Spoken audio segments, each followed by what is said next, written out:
안녕하세요, 레디꾸입니다. 최근 일본 정부에서 하는 걸 보면 정말 왜 이러나 싶을 정도로 좀 한심한 부분이 많은데, 지금의 헛짓거리랑은 비교할 수도 없는 일본 정부의 역대급 실수에 관한 이야기를 하겠습니다. 일본은 1872년의 철도 개업과 함께 열차 여행의 역사가 시작되었습니다. 도쿄를 시작으로 전국 각지에 철도망이 깔리기 시작하는데, 이때 일본이 정말 돌이킬 수 없는 엄청난 실수를 저질렀습니다. 철로의 폭이 1067mm의 협계라고 불리는 규격의 철로망을 표준으로 한 것이었어요.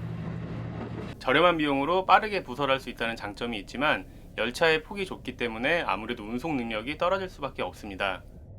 뒤늦게 깨닫고 좀 넓혀보려고 했지만 이미 너무 많은 철로가 깔린 후였고, 터널이나 철교도 문제고 기타 등등 여러 가지 사정으로 그냥 좁아 터진 채로 사용을 하고 있습니다. 당시 정부의 재정을 담당했던 오쿠마 시게노부가 예산과 수송 수요를 감안하면 협계를 채용하고 철로를 조기에 건설해야 된다, 이렇게 주장을 했었는데, 나중에는 협계라는 거에 대한 이해가 없었고 협계를 채용한 것은 평생의 불찰이었다고 고백을 했다고도 해요. 일본 열차 여행을 하다 보면 화물차들도 종종 볼 수가 있는데, 화물차 위에 올라가 있는 작은 컨테이너를 보면서 일본의 컨테이너는 어쩐지 감성적이다, 이런 얘기를 하는 분들도 있더라고요. 그런데 이게 철로의 폭이 좁고 심지어 철로가 하중을 버틸 수 있는 능력도 낮게 구설되어서 어쩔 수 없이 이렇게 작은 5톤 적재의 12피트 컨테이너를 사용하는 겁니다.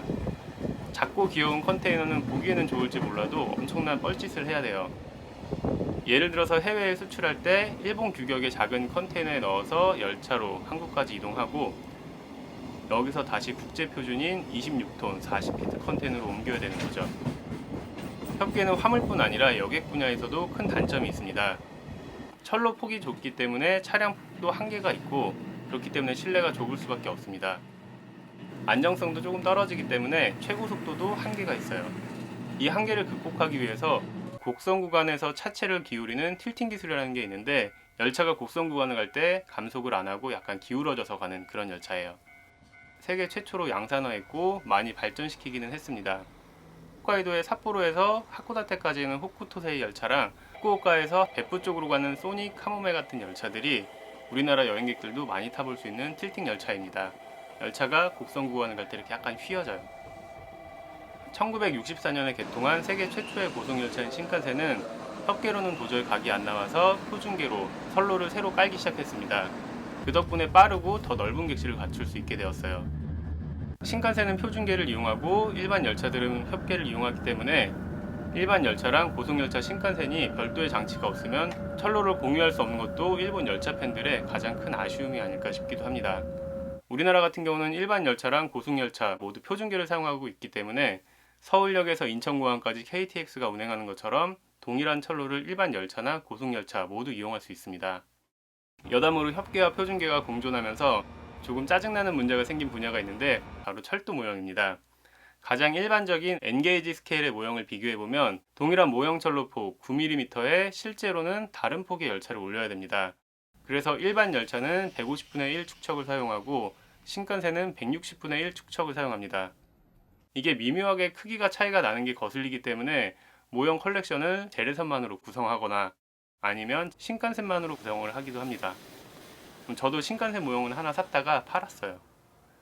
아무튼 일본의 열차는 처음에 철로 폭이 좁은 협계로 해서 지금도 엄청 후회를 하고 있는데, 돌이킬 수가 없는 거죠. 우리나라 철도는 일제강점기에 표준계로 부설되었고 지금까지 이어져 오고 있습니다. 자원 수탈을 하려고 큰 열차를 이용한 것이라 볼 수도 있지만, 중국과의 연계를 위해서 표준계를 채택한 것으로 생각합니다. 우리나라랑 같은 상황이었던 대만은 일본의 표준계가 아닌 협계로 철로를 부설한 것을 보면 자원 수탈을 하는데 협계나 표준계는 큰 차이가 없는 것 같아요. 전에 올린 증기관차 영상에서 일본 열차의 역사를 살짝 이야기하려다가 내용이 조금 길어지는 것 같아서 따로 올렸는데, 혹시 안 보셨다면 증기관차 영상도 함께 보면 좋을 듯 합니다. 감사합니다.